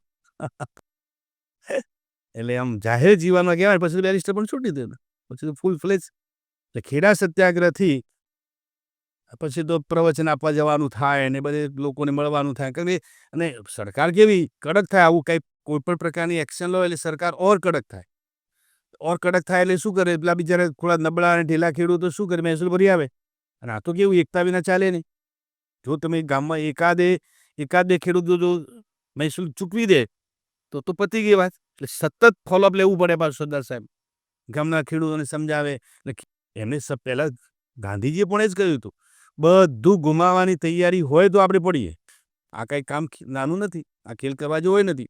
પણ તમે આવ્યા છો આટલી તત્પરતાથી, અમે તમને મદદ તો કરીશું, પણ અમે ક્યારે કરી શકીશું જ્યારે તમારી પાસે આ પ્રકારની પ્રતિબદ્ધતા હોય. તમે ઢીલા ઢાલા થઈને તૂટી જાઓ તો પછી આ આંદોલન લાંબુ ના ચાલે. અને જો તૂટી જશો ને તો વધારે નુકસાન કરશે. આ બધી તૈયારી સાથે આવો, વિચારવાનો સમય આપ્યો હતો. આમાં તો કે તમારે ઘણું ગુમાવવું પડશે, જમીન જશે ને મકાન જશે ને ઢોર ઢાકર જશે, બધું જશે. છે તૈયારી બધી. પછી વિચાર કરી, લોકોને તૈયાર કર્યા. અને એ ઇંધન આપવાનું કામ કોણ કર્યું? વલ્લભભાઈ તો બોલવામાં આકરા હતા. એટલે આ બધા એમના અને એમનો વિસ્તાર હતો. આ બાકરોલ ને ભાદરણ ને ધર્મદ ને સોજિત્રા ને કરમસદ ને બરાબર આણંદ ને બધા નડિયાદ ને બધા મૂળ તો એમનો વિસ્તાર. એટલે એમના ખેડૂતોને એને એમ પણ પેલી મૂળ પોતાના પ્રદેશપણાની પણ ભાવના હોય. એટલે એ રીતે અને સક્સેસફુલી ખેડા સત્યાગ્રહ એમ થયો. એટલે ખેડા સત્યાગ્રહથી એમને આમ આવી ગયું. પછી એમ થયું કે ના હવે આ કામ થશે મારાથી. લોકોએ મને ઝીલો છે. લોકોને પણ એવી આસ્થા બેસી ગઈ વ્યક્તિત્વમાં કે આ વ્યક્તિ એવી છે કે જે આપણા આ જે કંઈ સરકાર સામેના અને બ્રિટિશ હુકુમત સામેના જે પ્રશ્નો છે એને યોગ્ય રીતે વાચા આપી શકું વ્યક્તિત્વ છે તો આ વલ્લભભાઈ છે. આ ઘટના થઈ. બોરસદ સત્યાગ્રહ વિશે યસ. તો આ થયું. પછી બોરસદ સત્યાગ્રહમાં કેવું છે મૂળ તો આ મૂળ બ્રિટિશરોની જ બધી આ ચાલનો પરિણામ છે. સરકાર જો સાથે સરકાર જો યોગ્ય રીતે રહેતી હોય તો કોઈ શું કામ વાંધો વિચારે. હવે એ સમયે તમને કદાચ પ્રશ્ન થાય કે આ બધું બોરસદ ને ગોધરા જ શું કામ પ્રેક્ટિસ કરી હશે. આમ તો અત્યારે કોઈ કે અત્યારે બોરસદનું શું કામ પ્રેક્ટિસ આવા મોટા વિઠ્ઠલભાઈએ પ્રેક્ટિસ બોરસદથી શરૂ કરી. અમને પણ ગોધરાથી બોરસદથી કરી. પછી આ તો બેરિસ્ટર બન્યા પછી અમદાવાદ આવ્યા. પણ એમ એવું કહેવાય કે એ નોટોરિયસમાં આવતું બોરસદ કુખ્યાત. એ સમયે આવું આ એક બોરસદનું મથરાવટી આવી હતી. બધા ખૂંખાર માણસો અને બધું એટલે ક્રિમિનલ કેસ બધા બોરસદના બહુ ચાલે. એટલે અમે ગોધરા બોરસદમાં એટલે સરકારની જવાબદારી બને કે ભાઈ આ બધાને અને કોઈ પણ સરકારની લોકોનું જાનમાલનું રક્ષણ કરવું એ તો એ સરકારની ફરજમાં આવે કે ના આવે. હવે થયું કેવું કે બોરસદ તાલુકામાં એક ગોગેલ નામનું ગામ ગોગેલ. એ ગોગેલ ગામનો પાટણવાડિયા બાબર દેવા એ ખૂંખાર ગુનેગાર નામ ડાકુ જેવી પર્સનાલિટી. પાટણવાડિયા દેવા બાબર દેવા નામ હતું અને 35 ખૂન કરેલા અને લૂંટફાટ મોટું આમ એને કહેવાય કે એકદમ મારફાટ માણસ આનો બહુ ભય રે બહુ. અને બીજું એક ગામ હતું એ બોરસદ તાલુકાનું હતું. એમાં પણ એક હતું આદિ મિયા સાદિક મિયા અને એલિયો નામ કે એમનું પેટનામાં એલિયો હતું. તો બાબર દેવા અને એલિયા બે ખૂંખાર હતા બોરસદ તાલુકામાં. લૂંટફાટ કરીને ગામ લૂંટી નાખે કેસ ચાલતા હોય બધા દુનિયાભરના એવા બધા લોકો. તો સરકારે શું કર્યું એ બોરસદ તાલુકામાં 2 લાખ રૂપિયાનો કર નાખ્યો. કોના ઉપર? બોરસદ તાલુકા ઉપર. અને શેના માટે થઈને કે ભાઈ તમે આ કશું સાચવતા નથી. આ 2 જણા જે છે ખૂંખાર કેદીઓ ખૂંખાર ગુનેગારો એ ખૂંખાર ગુનેગારો આટલી બધી એ પ્રવૃત્તિઓ કરે છે. તમે અમને સરકારને સપોર્ટ નથી આપતા એટલે અમે પકડી શકતા નથી. તો અમારે વધારાનું પોલીસ બળ રાખવું પડે છે. આ 2 જણાને જબ્બે કરવા માટે અને એ કરવા માટે સરકારે શું કર્યું વધારાનું પોલીસ દળ રચ્યું બનાવ્યું. તો આ વધારાનું પોલીસ દળનો ખર્ચો કોણ ભોગવે? સરકાર તો કેમ ભોગવે? તમે બોરસદ તાલુકામાં જ પ્રશ્ન કેમ આવે કે તમે અમને સહયોગ નથી આપતા પોલીસને સહયોગ નથી આપતા પકડાતા કેમ નથી કે તમે બધા એમને સાચવો છો વીરપ્પન જેવું. આવું તો નહોતું. તો સરકારે શું કર્યું કે બોરસદ તાલુકાના 16 વર્ષની ઉપરના બધા જ લોકો ઉપર ₹2.07 કર નાખ્યો. બધાએ ચૂકી દેવા કારણ કે 2 લાખ રૂપિયા સરકાર તો ક્યાંથી કાઢશે. તો કે બધાએ 16 વર્ષના ઉપરના જે વ્યક્તિ હોય ને વ્યક્તિ દીઠ ₹2.07 આ વધારાનું કર. પેલું તો ચાલતું મહેસૂલ હતું વધારાનો મહેસૂલ. તો આ તો છે ને ચૂકવાય. અને એમાં કોઈ પણ પાછું પબ્લિકનો કોઈ દોષ જ નહોતો. એકચ્યુઅલી જવાબદારી સરકારની બને અને આમાં એમને સપોર્ટ નહીં કરવાનું તો કારણ જ હતું. લોકોને કંઈ સમજાણું કે આ બધું કેવો નિયમ છે આપણા ઉપર. અને આ 2 જે ગુનેગારો છે આપણને રંજાડે છે આપણને હેરાન કરે છે. સરકારની જવાબદારી સ્વીકારતી નથી ને એમને પાછા રક્ષિત કરવા માટે જે પોલીસ દળ છે એનો ખર્ચ આપણે ભોગવવાનો. આવું કેવું હોય આ બેલ મુજબ? એ તો ચાલે નહીં. વિરોધ થયો. એ વિરોધમાં પછી વલ્લભભાઈ સમયે દિલ્હી હતા. દિલ્હીથી પરત આવ્યા. પરત આવીને એમને વાત કરી કે ભાઈ આ સરકારે તો નવું ઊભું કર્યું છે બોરસદને. અને સરદાર સાહેબ તો બોરસદ રહેલા બરાબર છે. તો મેં તો કે બોરસદનું લૂણ ખાધું છે મારે તો એહસાન છે બોરસદ ઉપર. તમે બધા અગેન્સ્ટલી વાત પણ જો તમારી બધા પ્રતિબદ્ધતા છે સરકાર સામે લડવું ને એ સમયે બ્રિટિશ સરકાર સામે લડવું એટલે બધાને ફરીથી એકત્રિત કર્યા. જે મોટા મોટા ગામ હતા ને બધાને કહ્યું ભાઈ તમે બધા એકદમ તૈયાર થઈને આવો તો વાત થાય. હું તો શું કરી શકું? હું તો તમને બહુ માર્ગદર્શન આપી શકું. તમે મારા બળે મારા જોખમે વાત ન કરતા, તમારે પોતાનું જોખમ બળ ઊભું કરો. હું તો કાલ જતો પણ પરીક્ષા કરે લોકોને. હું તો કાલ ખસી જવું પણ. તમારા બળે તમારી તૈયારી હોય તો હું તમને સાથ આપું. સ્ત્રીઓને જુદી રીતે તૈયાર કરે કે આપણા પુરુષો ઢીલા પછી તમે શું કરશો? કે ઘરમાં કાઢી મૂકશું. ના છે ના પાડે. ખ્યાલ આવ્યો? એટલી બધી એટલે બધાની સાયકોલોજી જાણે. સ્ત્રીઓને એટલે ટીટ કરે કે ભાઈ તમારા ઘરના પુરુષો આ રીતે આંદોલનમાં આવે પછી કાલ ઉઠી પાછા પછી શું કરશો? સ્ત્રીઓ પણ કડક થઈ ગઈ, ના એવું થવા નહીં દઈએ. પછી કે તમારા ઢોર ઢાકર લઈ જાય બી.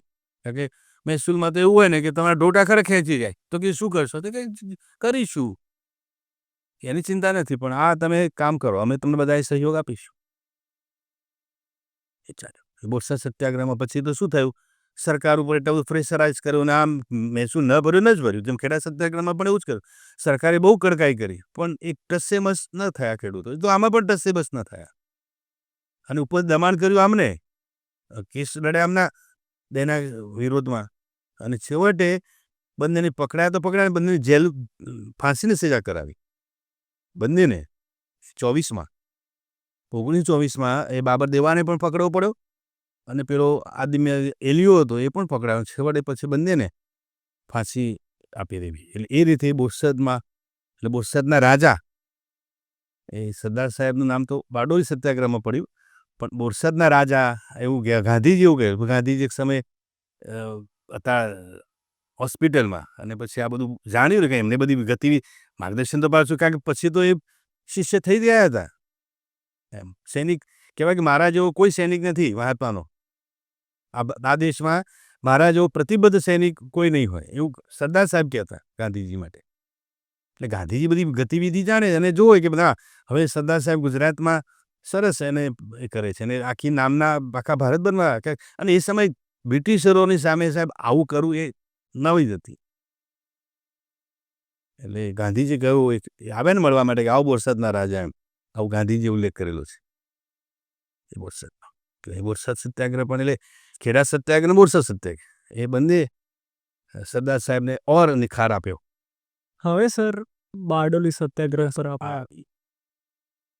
તો આ બહુ મોટી વાત છે. બારડોલી સત્યાગ્રહ એટલે એમ કહેવાય છે કે આમ ભારતના સ્વાતંત્ર્ય ચળવળની આમ સ્પાર્ક હોય ને, પેલા મેં ના કહ્યું કે પિંડ રચાયો ગોધરામાં, સ્વરાજની મૂવમેન્ટ શરૂ થઈ એનું પિંડ રચાયો હતો ગોધરાની પેલી બે ઘટનાની વાત કરીએ.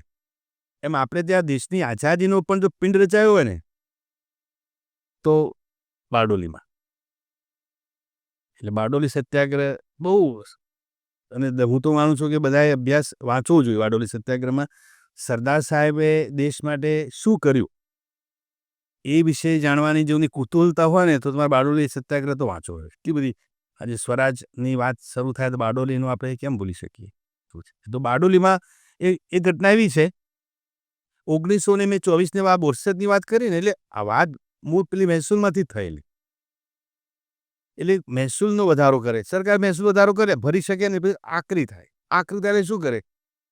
અમે કહ્યું તેમ એમની માલ મિલકત લઈ લે, જમીનો લખાવી લે, જમીનો હરાજી કરી લે અને બીજા લોકો વેચી આપી દે વેચાણથી. આવું કરે. એટલે એકચ્યુઅલી 1924માં આ બારડોલી સત્યાગ્રહનો પ્રારંભ થયો હતો. ગાંધીજીમાં જ એમને ગાંધીજીએ નેતૃત્વ લીધું હતું. અને એવું કહ્યું કે મુંબઈમાં જે રાજકોટ આવે એનો વિરોધ કરવાનો. કારણ કે સત્યાગ્રહમાં આ વાત આવી હતી, આપણે જો સત્યાગ્રહ એટલે બધી જગ્યાએ એમનો વિરોધ કરીશું તો કંઈ સરકારને અંગે થશે ને, એ તો એમને સરકારને શું ખબર પડશે? તો ગાંધીજીએ લડત શરૂ કરી અને મુંબઈની અંદર બધા નક્કી કર્યું કે જે રાજકોટ આવવાના હતા કોઈ એમની આગતા સ્વાગતામાં કોઈએ જવું નહીં. આવું ગાંધીજીએ સ્પષ્ટ કર્યું હતું. હવે થયું શું? એ રાજકુંવરનું એ ચાલ્યું તો એમાં અમુક લોકો ગયા, અમુક પારસી લોકો ગયા, અમુક જે હોય ને એ લોકો ગયા. તો જે લોકો ગયા એમનો જે નહોતા ગયા એ લોકો એમનો બહુ વિરોધ કર્યો. અને એવું કહેવાય છે કે કંઈક 58 જણાને મારી નાખવામાં આવેલા. 58 જણાને. એટલું બધું મુંબઈમાં એનો એ વીક થયું. અને ગાંધીજી ભાઈ એ સમય ત્યાં હતા મુંબઈમાં. આ મોટી ઘટના બની. મારઝૂડ કરીને એમની સ્ત્રીઓના કપડાં ફાડી નાખ્યા, આવું બધું થયું. એટલે ગાંધીજીના મનમાં ગાંધીજી તો પેલી વાત અહિંસાવાળી, બરાબર, સત્યના અહિંસાના એ આજીવન એ રહ્યા. તો ગાંધીજીએ જોયું કે ભાઈ આ મેં જે આઝાદી ઝંખી છે એ તો આ ગંધાય છે આ રોડ ઉપર, આ રીતે આઝાદી ન લેવાય. તો એ જોયા પછી ગાંધી હૃદય દ્રવિડ, ચાલો આ રીતે આ તો શરૂઆત છે, પાછળ પહેલી પૂણી છે.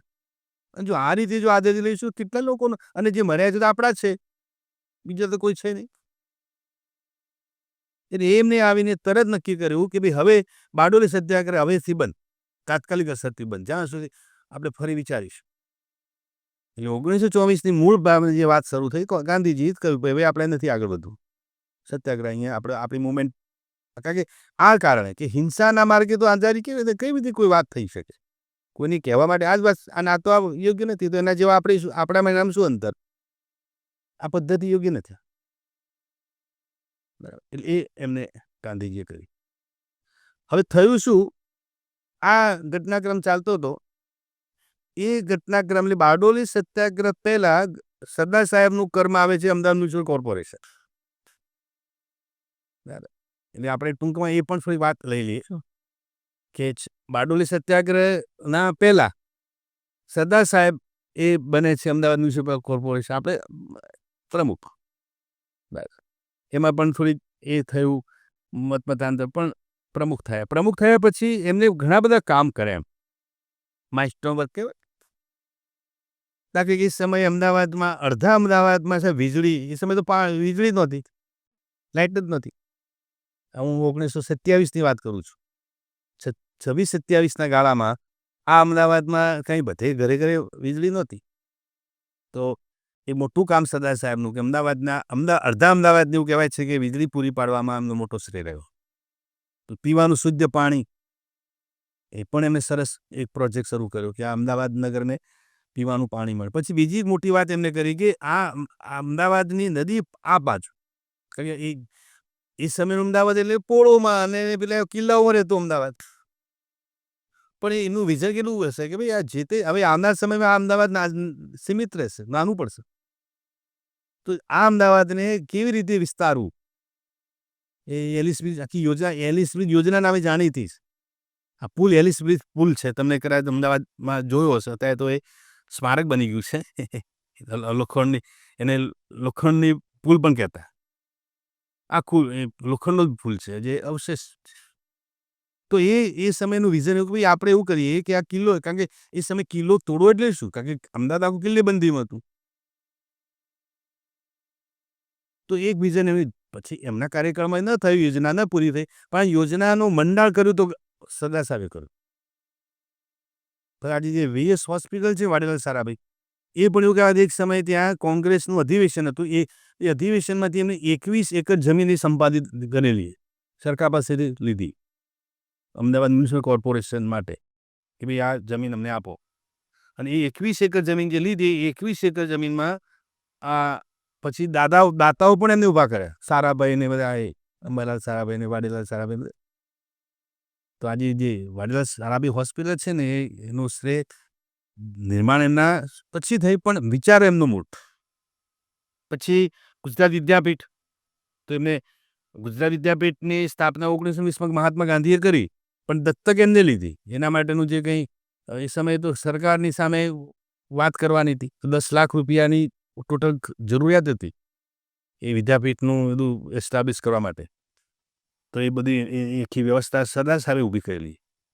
પછી એમના 1924માં એમના દીકરા ડાયાબી તો ગુજરાત વિદ્યાપીઠમાં ગ્રેજ્યુએટ થયા, અને ગુજરાત વિદ્યાપીઠની ડિગ્રી અમદાવાદ મ્યુનિસિપલ કોર્પોરેશન નોકરીમાં માન્ય થાય ને જવાબ, એ વાત એમને કરી. એ સમયે બ્રિટિશરોને અને સરકારી આ બધી સરકારી આપણી સ્વદેશી વિદ્યાલયો, સરકારી સ્કૂલો નહીં, સરકારી સ્કૂલો એટલે બ્રિટિશ ગવર્મેન્ટ હસ્તકની. તો ગવર્મેન્ટ આ લોકો તો મંજૂરી ન જ આપે કે ભાઈ તમારી સ્કૂલમાં પણ આ નોકરી આમાં ક્યાંથી મળે. પણ એ પ્રયત્ન સરદાર સાહેબના કે ભાઈ ગુજરાત વિદ્યાપીઠમાંથી જે કોઈ સ્નાતક થાય કે અનુસ્નાતક થાય, એની જે ડિગ્રી જે છે એ ડિગ્રી આપણે અમદાવાદ મ્યુનિસિપલ કોર્પોરેશનની નોકરીમાં માન્ય ગણાશે. ખાદીનો ગણવેશ શરૂ કરાવ્યો એમને. પછી બીજું મોટું કામ કર્યું એમને, અમદાવાદમાં બાળકોની ગણતરી, સ્કૂલ સર્વ શિક્ષા અભિયાનની મૂળ યોજના, મૂળ વિચારમાં આ પણ યોગદાન છે. બાળક સંખ્યા ગણો, આપણે બાળકોને અભ્યાસ કરાવીએ. પછી બાળકોને ગણવેશ પહેરાવ્યો, ખાદી રેટીઓ કાતવાની વાત કરી, પછી આ કર્મચારીઓને પણ યુનિફોર્મ ખાદીનો કરાવ્યો. તો આ બધા એમના મોટા મોટા કામો. અને સમય આ પ્લેગ ને આ બધા કોઈ રોગચાળો એ સમય પેલી બેન નથી વાત કરી કે શરૂઆત એમને પેલી કરી હતી આમાં સેનેટરી પ્રમુખ તરીકે. એ સમયે પ્લેગ ફાટી નીકળ્યો તો આખું અમદાવાદ ખાલી થઈ ગયું હતું. પણ એ આ પોતે બહાર ન ગયા કે ભાઈ હું તો મારી રીતે જવાબદારી છે પ્રમુખ તરીકેની, સ્વચ્છતાનો પ્રમુખ છું ને હું ભાગી જાઉં. ઘણા લોકો ભાઈ મરી જશો અહીંયા કે ના ભાઈ મરી તો ભલે જતો. તો કહેવાય છે કે એ પ્લેગના રોગચાળામાં જેમ આપણે કોરોનામાં કેમ સમાજ સેવક નીકળી પડે આપણે ન ટીકા કરી ભાઈ આ તો કોઈ ખોટો સગો નહીં થાય રોગ, પણ નીકળી ગયા હતા. એવી રીતે આ પ્રમુખ થયા પછી સમય પૂર આવ્યું હતું પાણીનું પુષ્કળ. એ પણ ઘટના બની કે એવું કહેવાય છે કે એવરેજ 30 ઇંચ વરસાદ અમદાવાદનો વાર્ષિક સિઝનનો વરસાદ 30 ઇંચ. તો એ સમય કે એક સપ્તાહમાં 52 ઇંચ વરસાદ પડ્યો હતો. 52 ઇંચ વરસાદ. કેવું વિચાર કરો અમદાવાદની હાલત કેવી છે. કાંક તો રાત ઓફિસ ખોલાવડાવીને આ પાણીમાં ગયા અને ઓફિસરોને બોલાવ્યા અને જ્યાં જરૂરિયાત હતી એ બહુ મોટું કામ એને ખેડાને કર્યું. તો આવું મોટું કામ એને કર્યું. અને પછી ફાઇનલી પછી શું થયું કે ઇલેક્શન ફરીથી આવીને પછી એક ચીફ ઓફિસરની નિમણૂક એમને કરવાની. તેમાં મોરારજી દેસાઈ પણ હતા, પછી ગુલઝારીલાલ નંદા પણ હતા, અંબાલાલ સારાભાઈ હતા. આ બધા મોટા મોટા માણસો હતા. પણ એમણે નક્કી કર્યું ભાઈ એક દેસાઈ સાહેબ હતા કોઈ કે ભાઈ ચીફ ઓફિસરને તો આ વ્યક્તિ બનાવવો પડે.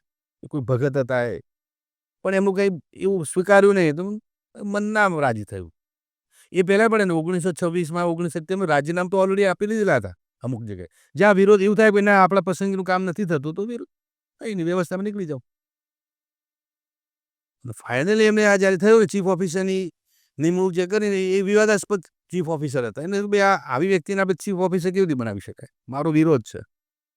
પણ એ બહુમતી લોકશાહીમાં બહુમતી પ્રમાણે થાય તો શું કહે કંઈ વાંધો નહીં, નથી કોઈ છોડી દઉં છું. તો એ પ્રમુખ પદ એમને છોડી દીધું અને ચેન્જ ઓવર હતું પછી બારડોલીમાં તો એમને પછી તો આ જ વાત હતી. એમાં જેમ અત્યારે અમેરિકન ટેરિફ વધાર્યો છે ને એ સમયે સરકારે શું કર્યું કે મહેસૂલમાં સામાન્ય ખેડૂતો પર 22% કર અને બીજા 23 ગામ એવા હતા કે જેને ઊંચા સ્ટેટસમાં મૂકતા, ઊંચા પરગણા એટલે સુખી ગામ કહેવાય ને ટાઈપના. તો 46% મહેસૂલ નાખી દીધો. બોલો પડ્યા પર પાટું. તો એ આખી વાત એમને આ પછી ત્યાંના જે બારડોલીના જે સ્થાનિક હોય ને આ બધા એમને કહ્યું કે ભાઈ તમે આપણે આ મુવમેન્ટ શરૂ કરવી જ પડશે. તો પછી એમને આ વાત બારડોલીમાં આ કહેવાય ને કે સ્વરાજ આશ્રમની સ્થાપના કરી. અને એમાં તો એમનું બહુ મોટું યોગદાન છે. એટલે એ આખી મુવમેન્ટ એટલી બધી શરૂ થઈ ને એમાં આ જ વાત કે ભાઈ ઘરે ઘરે જવાનું, ખેતરે મળવાનું, લોકોને એક કરવાના, કેમ કરીને આ આખી વ્યવસ્થા. અને ઘણી વાર તો શું થાય કે દિવસે આ લોકો આવે અધિકારી તો રાત્રે કે આપણે અને પાછું પેલા નાના બાળકોને ઝાડ ઉપર ચડાવી દેવાના અને દૂરથી કે સમય તો દૂરથી ખબર પડે માણસ કે નાનું આખું અવાજ કરવાનો એટલે ગામવાળા બધા સતેજ થઈ જાય. એટલે ખેતરોમાં જતા રહેવાનું, પછી ઘરમાં તાળા મારી દેવાના, ભેંસો કે ઢોટા કરવા એને ખેતર લઈ જવાના, બજારો રાત્રે ચાલુ રાખવાના, સ્ત્રીઓ રાત્રે જ પાણી ભરવા જાય, દિવસે કોઈ ગામમાં હોય તો પેલા લોકો આવે ને. બોલો આ બધું સરદાર સાહેબની ખૂની હતી. અને જ્યાં રાત મિટિંગો કરવાની હોય કંઈ પણ આવે એટલે સરદાર સાહેબને એ લોકો. અને પછી 1928ની એપ્રિલમાં સાહેબ સરદારનું જે વલ્લભ અને સરદારનું નામ મળે ને એ આ બારડોલીમાંથી મળે. 1928માં એપ્રિલ મહિનો. આમ ઘણી વાર કે ભાઈ ક્યાં સરદાર વાત આવી નીકળેલી આપણે સરદારની વાત કરવી પડશે નહીં કે ભાઈ મોટાભાઈની વાત કરવી પડશે. ઘરમાં કોઈ પ્રસંગ હોય નહીં કે ભાઈ મોટાભાઈની વાત કરી લો, મોટાભાઈ આવે એમ. એ સમયે આવું થયું કે કોઈ ખેડૂત હોય જ આવી કોઈ સભા હોય કે ભાઈ સરદારની વાત કરી, સરદારને બોલાવી લો ને, આ સરદારને પૂછી લો ને. બસ આ સરદાર શબ્દ એ પછી લોકોના હૈયે એટલો વસી ગયો તો આજે સાહેબ આખું સરદાર સાહેબની ઓળખ જ બની ગઈ. આજે વલ્લભભાઈ બોલીએ ઓડ લાગે, સરદાર સાહેબ બોલીએ તો બરાબર, સરદાર વલ્લભભાઈ પટેલ. બારડોલી અને એ બારડોલી સત્યાગ્રહ તો એટલો બધો પછી એ સફળ થયો. પછી ગાંધી અને આખા વિશ્વએ પછી વિશ્વએ શું એ સમયનું વિશ્વ એટલે ભારત એમ આખા ભારતના તમામ રાજ્યોએ નોંધ લીધી કે ભાઈ આ ગુજરાતના આ વલ્લભભાઈ પટેલ જે છે અને એમને આજે આખી સત્યાગ્રહની આખી વાત કરી છે. અને પછી તો બ્રિટિશરોને પણ લાગ્યું અને એ પછી નક્કી એવું કર્યું કે હવે આ જેમ આપણે આણંદની વાત નહીં કરી કે પેલા લાલ બહાદુર શાસ્ત્રી સાહેબે એવું કહ્યું કુરિયન સાહેબને કે ભાઈ અહીંયા જ એકલો આનંદ કેમ? ભારતમાં દરેક જગ્યાએ આનંદ કેમ ના બને? દરેક રાજ્યમાં એક આનંદ કેમ ન બને?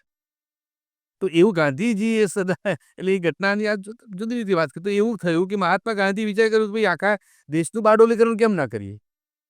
એક જ બારડોલીકરણ શું કામ? દેશનું બારડોલીકરણ કે આ બારડોલીનો જે સત્યાગ્રહ છે એને રાષ્ટ્રીય સત્યાગ્રહનું સ્વરૂપ કેમ ના મળે? આ જ વિચારને આખા દેશમાં રાષ્ટ્રમાં શું કામ ન બોલાવીએ? કેમ દેશની આઝાદીમાં વાત ન લઈ? એમ કરીને પછી સરદાર સાહેબે ગુજરાતથી પછી ભારત તરફ ભંડાણ કર્યું. હું માનું છું આજે આપણે આ વાત અહીંયા અટકાવીએ. Sure sir. તમે જે વાત કરી ને કે કોઈ વાત અમને ના ગમે તો એ રિઝાઇન આપવાની વાત કરશે, આનાથી મને વર્ગીસ કુરિયનનું એમની પર્સનાલિટી મને યાદ આવે. ઘણા બધા એમનામાં કોમનાલિટીઝ છે બંનેના વ્યક્તિત્વમાં. અને આજે બસ સર પ્રથમ ભાગ આપણે અહીંયા સુધી રાખીએ. આપણે એમના જન્મથી શરૂઆત કરી, બેરિસ્ટર બનવા ગયા લંડન ત્યારની વાત કરી આપણે, અને પછી બારડોલી સત્યાગ્રહ, ખેડા સત્યાગ્રહ અને ગાંધીજી સાથેની મુલાકાત, અને પછી બોરસદ સત્યાગ્રહ સુધી આપણે ચર્ચા કરી. પછી છેલ્લે અમદાવાદ મ્યુનિસિપલ કોર્પોરેશનના પ્રમુખ તરીકે રહ્યા. નેક્સ્ટ એપિસોડમાં આપણે શાની વાત કરીશું? હા, હવે નેક્સ્ટ એપિસોડમાં રાષ્ટ્રીય બારડોલીકરણનું રાષ્ટ્રીયકરણ. એટલે સરદાર સાહેબ હવે ગુજરાતના નથી રહ્યા.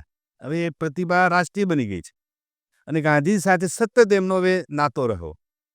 તો હવે એ સરદાર સાહેબ હવે રાષ્ટ્રીય ચળવળમાં એમની શું શું ભૂમિકા રહી, કેવા યોગદાનો રહ્યા, અને એમાં તો કેટલો બધો જેલવાસ ભોગ્યો હોય, કેટલી તકલીફ. એટલે આ દેશને આઝાદી મળી છે એ એમ નથી મળી. એટલે હું જે વારંવાર જે કહું છું ને કે આવા બધા વ્યક્તિત્વથી, આ પ્રકારના ચરિત્રોથી સાહેબ આપણે જાણવા મળે કે આ દેશને કેટલી તકલીફોમાંથી આવા લોકો ઉગારે છે.